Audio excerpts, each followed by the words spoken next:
Graduates, though, first, in the last few years, y'all have made some big decisions, right? What are you going to do after you graduate? Are you going to go to college? If so, where are you going to go to college? What will your major be? And in the years to come, you're going to be asking other questions. Where will you work? Will you get married? If you're going to get married, who are you going to marry? Now, you don't have to decide all that today, so take a deep breath and relax. And I don't want to add to your burden, but I do want to ask you another question today. And I'd like to let the rest of you think about it too, because it's a question that everybody has to answer every day, although we really don't think much about it. But here's the question: which city will you live in? Which city will you live in?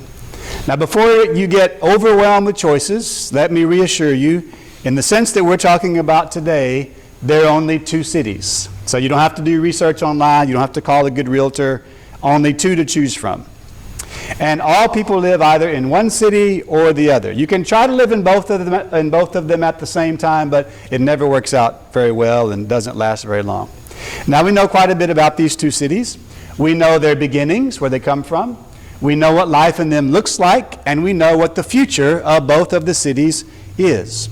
So let's think first of all about the first city. It's always interesting to know the history of a town or a city. So let me ask those of you that live in Crosby today, how many of you are familiar with the name of Humphrey Jackson? Oh, so more than I thought. So remember, this is Crosby Historical Society people that are raising their hands, right? So for the rest of you, if you don't know, go down 2100 sometimes, take a right on Old Highway 90, and on your left, a little bit past the entrance to the Tractor Supply, you'll see a Texas State historical marker. And there you can learn about Humphrey Jackson. He was born in Ireland in 1784. Maybe some of your people, Kathy. He came to the United States in 1808 and settled on a sugar plantation in Louisiana. But he found that he was unable to manage his plantation without slavery, and he opposed slavery. And so he sold his land and he came to Texas to join Stephen F. Austin's colony. And this is where he settled, a little bit west of here on the San Jacinto River. He served in the local government. He apparently was good at mediating disputes between parties that had disagreements. Unfortunately, in 1833, he was killed when he was clearing some land and a tree fell on him. So those are some of the roots of Crosby. Oh, that was a terrible pun that was not intended. I didn't mean that, but this, foundations, better than roots. There's another one of those coming later in the sermon. I'm just going to warn you, but we'll get there when we get there.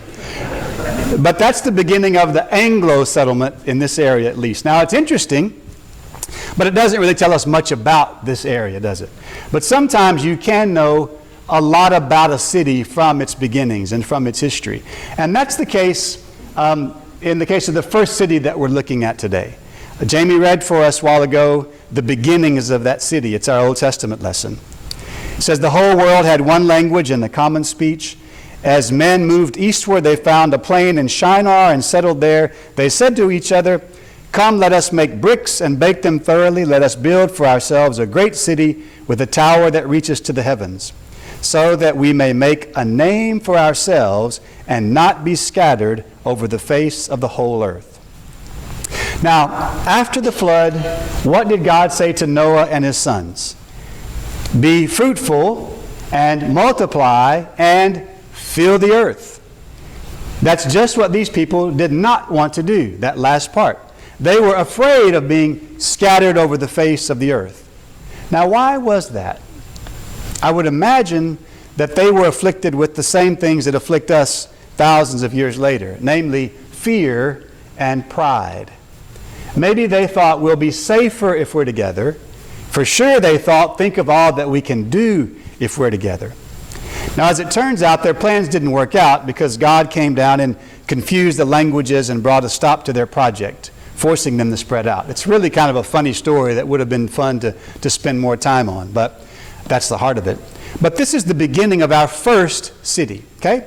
This city will be called Babel or Babylon. Of course, there was an actual city of Babylon, which was in present-day Iraq. But this city, in the sense we're talking about, won't be limited to one geographic location. It kind of becomes a system or a way of thinking. You can live there no matter where you live geographically. We see the foundations of this city, the things that will characterize it until the final day of judgment. Think about what they said. Let us build for ourselves a city. Let us make a name for ourselves. Their project, when you read between the lines, not even between the lines, their project was all about human independence, self-sufficiency, and vainglory. These people thought, we don't need God. We can do this all by ourselves, and we'll do it for our glory. What did they have confidence in? They had confidence in their technology, right? We know how to make bricks. And they were confident in their social unity. Together, we can do it. So this city called Babylon is full of people who don't want to recognize that God is king. In this city, the people want to be king. They don't think they need to depend on God. They think they can do all things by themselves. They are not concerned, in other words, about hallowing God's name, about bringing Him glory. They want to make a name for themselves. Now, another story we could take more time to tell, but you can read it in the book of Daniel later if you want. But we kind of see the spirit of this city concentrated in one of its famous kings centuries later, the king named who? Nebuchadnezzar. When he walked out on the roof of his palace, puffed out his chest and said, "Is not this the great Babylon that I have built by my mighty power for the glory of my majesty?" What happened? The Lord humbled Nebuchadnezzar. He actually lost his mind for a while. And at the end of the story, Nebuchadnezzar says, "Now I praise and glorify and honor the King of heaven. All His ways are just and true, and He is able to humble the proud." But you can see what this city looks like. It's all about me. It's about my pleasure, my power, my glory, how much stuff I can have, how many likes can I get, how many followers can I have. No matter where your zip code is, you can live in this story. So what's the future of this story? Or future rather of this city? When we read the book of Revelation, we see that in the first century, this is a little bit, you could discuss this, but I would agree with those who say, in the first century, the city of Rome had assumed the role of Babylon. And Rome had a powerful military and a thriving economy. And the nations of the world came to her. But Rome was arrogant, corrupt, and immoral. And if we consider what was going to happen to her, we can see the future of any Babylon, and at the end, the great Babylon.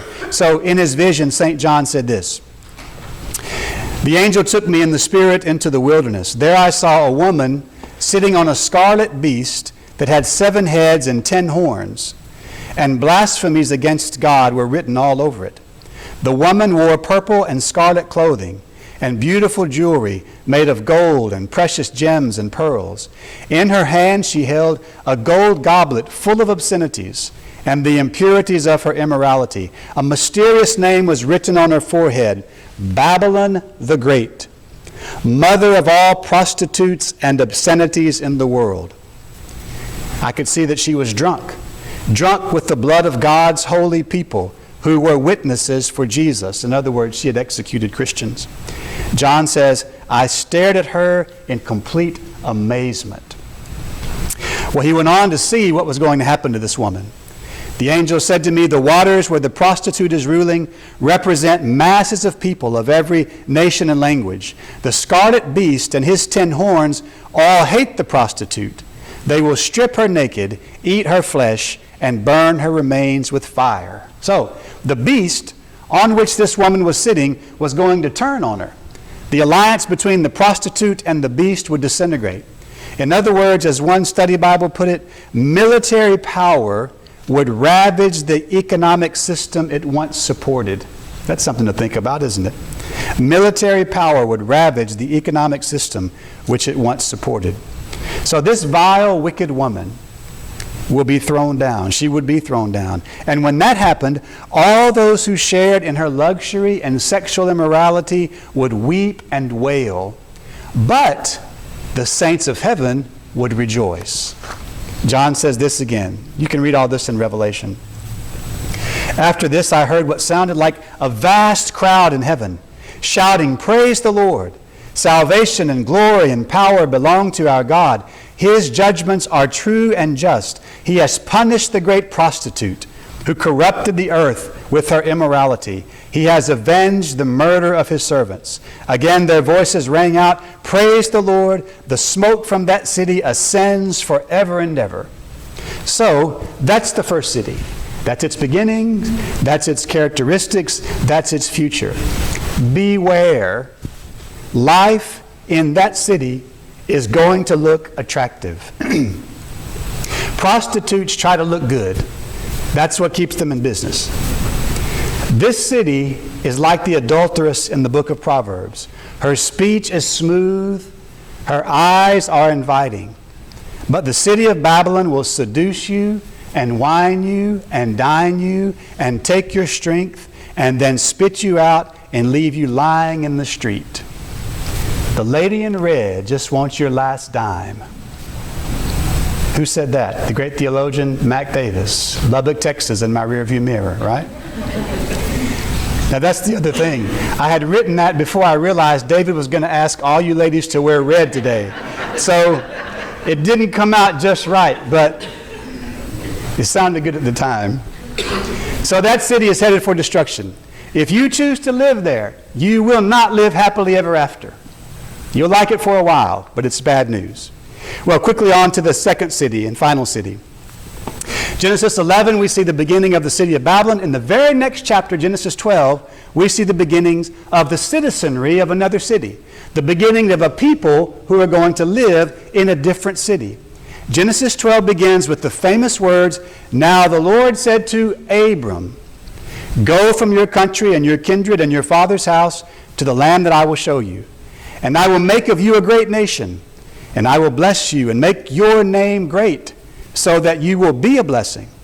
I will bless those who bless you, and him who dishonors you I will curse. And in you all the families of the earth shall be blessed." You can see for yourself. At Babel, we heard the people talking about all that they were going to do. When the Lord called Abram, the Lord talked about all that he was going to do. What did the people of Babel want? They wanted to make their name great. What did God promise Abram? I will make your name great. The people of Babel were concerned about themselves. The Lord told Abram, through him, others were going to be blessed. All nations. After God made these great promises to Abram, what are the very next words in the story? So Abram went, as the Lord had told him. That tells us a lot about the people who are going to live in the city of God. They obey God. And they obey God even when it's not easy. Even when it involves hardship and suffering. Even when they can't see the way forward. Abram didn't know everything that was waiting for him. And he left a comfortable life to go there. But the book of Hebrews says this, helpful for today. Even when Abram reached the land God promised him, he lived there by faith, for he was like a foreigner living in tents. Abraham was confidently looking forward to a city with eternal foundations, a city designed and built by God. That's the city Abraham was looking for. And we have to confess that he died without ever seeing it. He's still waiting to see it, like we are waiting to see it. But what does life in God's city look like in the present age? Well, you see a lot of it when you look around at these people. The citizens of Babel are self-centered and proud and arrogant. The citizens of the city of God are poor in spirit. They mourn over injustice. They're meek. They hunger and thirst for righteousness. They're merciful. They are pure in heart. They are peacemakers. Little wonder that they find themselves persecuted by the citizens of Babylon. The people of Babel are concerned about their name, their kingdom, what they want. The citizens of God's city pray that our Father's name would be hallowed, that His kingdom would come, that His will be done. The people of Babel are concerned about themselves. The people of this city look out not only for our own interests, but also for the interests of others. In this city, we try to imitate the king of the city who knelt down and washed the feet of others. This is the beautiful life that was poured out within the church on this day, the Feast of Pentecost.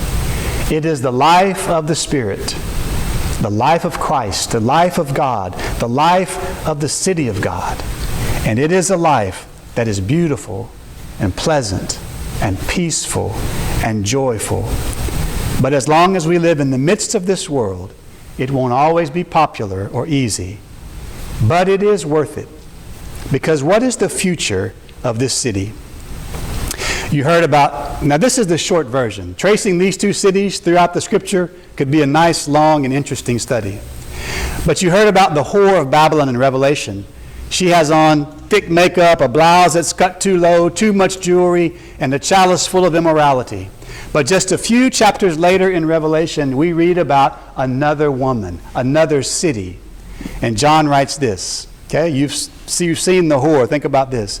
Then I saw a new heaven and a new earth, and I saw the holy city, New Jerusalem, coming down out of heaven from God, prepared as a bride, adorned for her husband.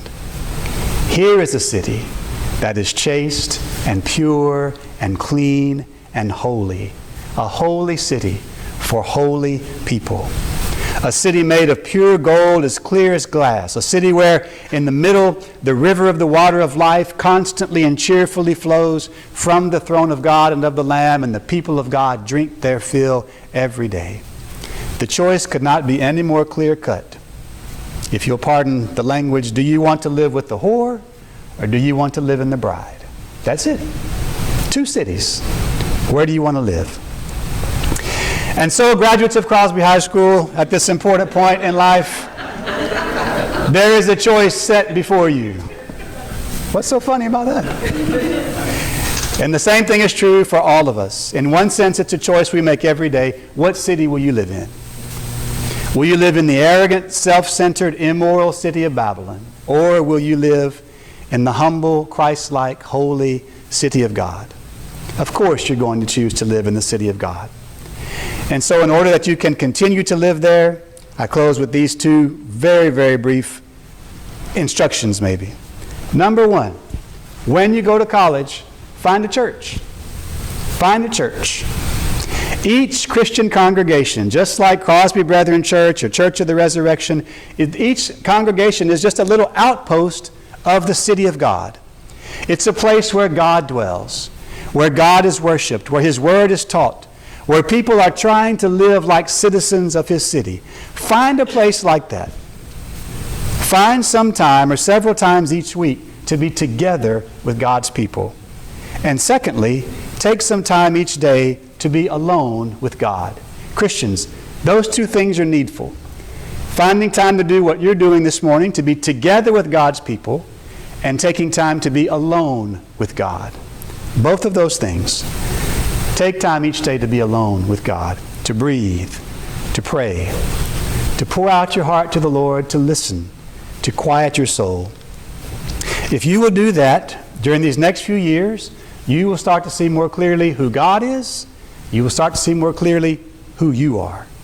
And as you know those two things, all of those other decisions are going to be much easier to make. May God bless you. Amen.